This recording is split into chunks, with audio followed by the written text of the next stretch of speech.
Madam, జంతువులు గాయమైతే మందు రాసుకోవడం తెలీదు, కానీ మన మనుషులం.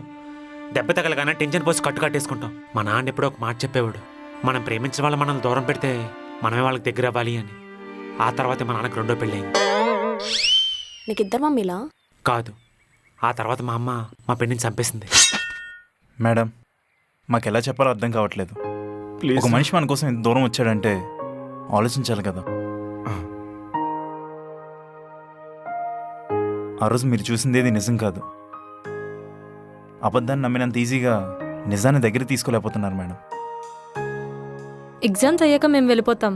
కాలేజ్ వదిలి అతను వెళ్ళిపోతాడు. మెమరీస్ మాత్రం ఉండిపోతాయి. కూర్చొని మాట్లాడుకుంటే ఒక అండర్స్టాండింగ్ రావచ్చు కదా.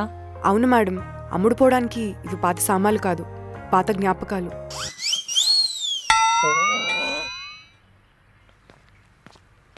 పూజ వెళ్ళిపోతుంది ఏంటి? ఏం చెప్పినా అనుకుంటే వెళ్ళిపోతుంది ఏంటి ఆవిడ? మజ్జిగలో తాలింపు వేయగలం గానీ పాలలో వేలేం కదా.